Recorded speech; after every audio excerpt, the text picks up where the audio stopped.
que vous allez bien. Aujourd'hui on se retrouve pour une toute nouvelle vidéo sur la chaîne et il sera dans un update lecture.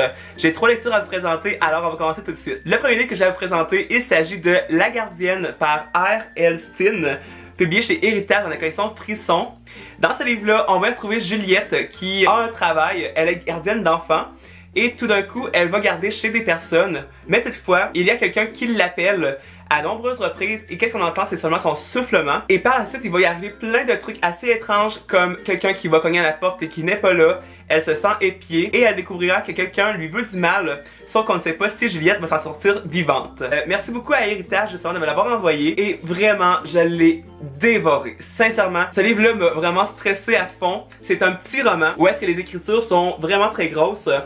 Toutefois, qu'est-ce que j'ai vraiment adoré, c'est qu'on va vraiment passer à l'action immédiatement. Et il n'y aura pas de temps mort. Vraiment, tu termines un chapitre et tout d'un coup tu veux lire l'autre parce que à la fin de chaque chapitre, il va toujours y arriver quelque chose. Et du coup, on est toujours sur un suspense assez énorme. Merci. Ensuite, l'écriture, tout simple, tout fluide. Sérieusement, c'était super beau. J'ai aucun mot à dire là-dessus. Encore une fois, vu que ça se passe quand même assez vite, les écritures, les paragraphes sont pas énormes, il y a pas beaucoup de descriptions. Mais personnellement, d'habitude, j'aime beaucoup qu'il y ait de descriptions pour que je me fasse une belle image. Mais je sais pas pourquoi, dans celui-là, j'avais vraiment l'image de qu'est-ce qui se passait et du suspense qu'on va y retrouver dans ce livre-là. J'ai beaucoup adoré aussi que la gardienne est toujours stressée, c'était super bien écrit, et également qu'elle essaye en fait de protéger le petit garçon qu'elle garde. C'était vraiment très beau à voir. Pendant tout le long du livre, on suppose des gens, que peut-être parfois c'est ses amis ou des gens qui habitent autour de la maison, comme les voisins. Mais il va toujours y avoir quelque chose et on n'est jamais sûr à 100% de qu'est-ce qui va arriver et de qui est finalement le mystérieux jeune garçon. En fait bref, on pense que c'est un garçon à cause de son soufflement. Mais on n'est jamais sûr en fait de la personne qui est en train de la traumatiser finalement. Le roman était super mais super bon. C'est un genre de thriller, je te dirais. Thriller épouvante, mais vraiment qui n'est pas long et que justement on s'accroche finalement et j'ai trop aimé. Oh my god. Il va y avoir un tome 2 je crois bien. Et j'ai terriblement hâte de lire parce que sincèrement, avec la fin, j'ai hyper hâte de voir qu'est-ce qui va arriver dans le deuxième tome. Encore une fois, un gros merci à Héritage et la collection Frisson de me l'avoir envoyé. Sincèrement, c'est mon typique genre de roman que j'adore, qui nous garde vraiment en haleine, qu'on a la chair de poule. Et c'était vraiment très excellent. D'ailleurs, je crois aussi qu'il y a un film sur ce roman-là. Il y avait eu un film où est-ce qu'une gardienne gardait un petit garçon et justement, ça faisait le même type d'événement. Et aussi, ce livre-là, c'est une réédition en fait parce que je crois que le roman principal est sorti dans les années 90. Et voilà, encore une fois, un gros merci Héritage de me l'avoir envoyé. Sincèrement, je vous conseille, si vous aimez le trailer, le suspense, vous allez tomber de joie quand vous allez lire ce livre-là. Ensuite, le deuxième livre que j'ai à vous présenter, je l'avais reçu en épreuve non corrigée par Michel Lafon, que je remercie d'ailleurs vraiment beaucoup. Il s'agit en fait d'être transféré par Kate Blair, publié chez Michel Lafon. Et aussi, ils m'ont envoyé la copie finale qui est juste vraiment sublime.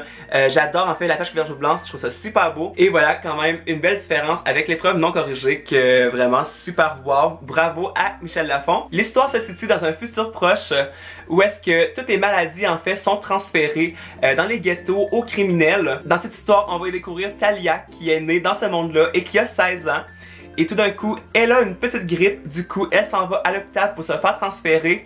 Mais par contre, elle sauve une petite fille d'une agression. Vu que la petite fille habite dans un ghetto, Talia va s'y rendre et va découvrir en fait l'horreur où est-ce que seulement les gens riches peuvent avoir la santé. Talia veut changer le système de la santé et elle devra combattre et tout faire pour y accéder, y compris son père qui veut devenir le premier ministre de l'Angleterre. Ce roman-là, qui est tout petit aussi, m'a complètement conquis. C'est une dystopique et il est quand même très rare que je lis la dystopie, mais celui-là j'ai vraiment adoré ça.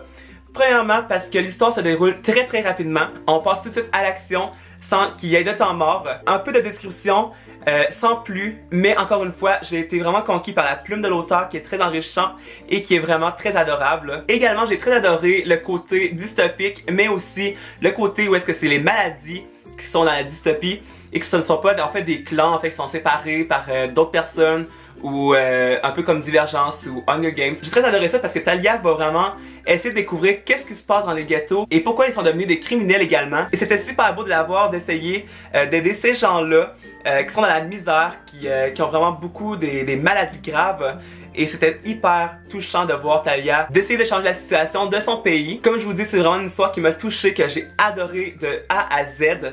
Je l'ai lu vraiment très vite. Il est petit, mais quand même, c'était une histoire très intéressante et très touchante malgré l'épaisseur du roman. L'auteur sait nous garder en haleine. Elle sait comment écrire ses phrases pour que ça soit vite, mais quand même que ça soit bien expliqué et où est-ce qu'on se perdra pas dans l'histoire. Personnellement, je l'ai adoré, sincèrement. Je sais pas si vous l'avez lu, mais vraiment, moi j'ai craqué sur ce roman-là, c'était super cool.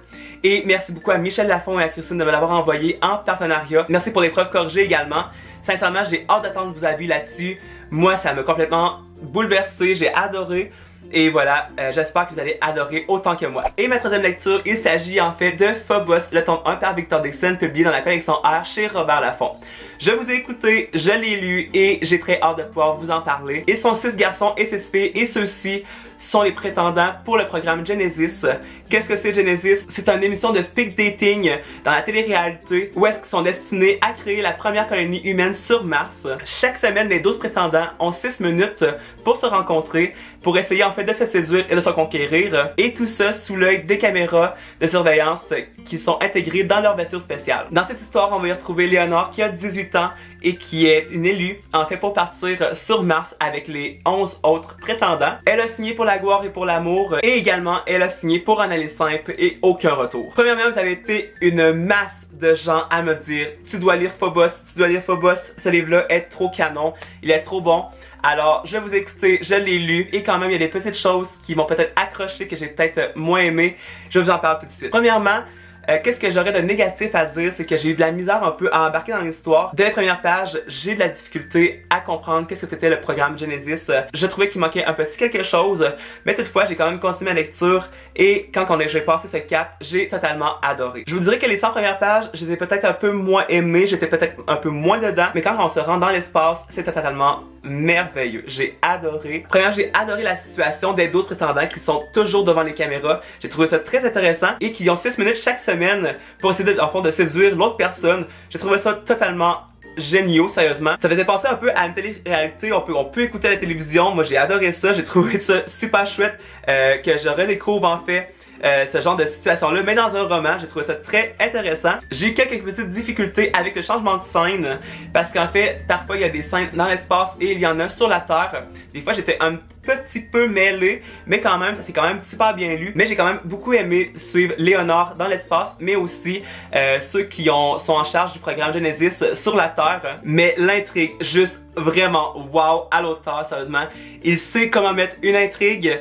Et vraiment, on la dévore complètement. Je m'attendais vraiment pas de la fin sur qu'est-ce qui va se passer, je ne vous le dirai pas. Mais sincèrement, la fin m'a vraiment comme mis sur un choc là, sérieusement, c'était vraiment incroyable. Et j'ai absolument très hâte de découvrir la suite. Parce que sincèrement, là, avec la fin, je vous le dis, c'est avec la fin qu'il y a dans ce livre-là.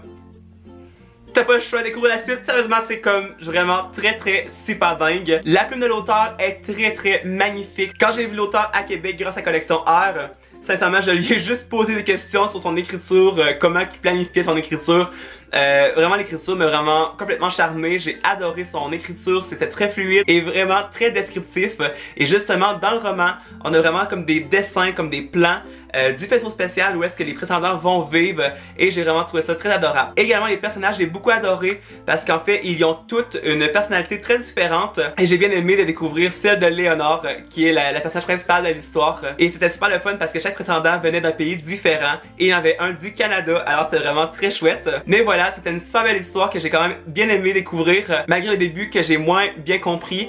Maintenant je comprends, c'était une super belle lecture, sincèrement j'ai beaucoup adoré, j'ai très hâte de lire le deuxième et le troisième qui sont dans ma palle. Et voilà, encore une fois, un gros merci à Collection R pour l'événement, mais aussi de me l'avoir envoyé en partenariat. C'est vraiment très gentil. Alors voilà tout le monde, la vidéo se conclut. Merci de l'avoir regardé. N'hésitez pas à dire dans les commentaires s'il y a des livres que vous aimeriez lire ou bien que vous avez lus et on échangera là-dessus. Si vous voulez bien laisser un thumbs up, ça me ferait super plaisir et de vous abonner à la chaîne, sincèrement ça serait super cool. Ça me fait vraiment chaud au cœur parce qu'on est de plus en plus sur la chaîne. Alors merci à tous sincèrement d'être là, c'est vraiment très gentil. Et je vous souhaite à tous de très belle lecture et nous on va se retrouver la semaine prochaine pour une toute belle vidéo. Bye tout le monde!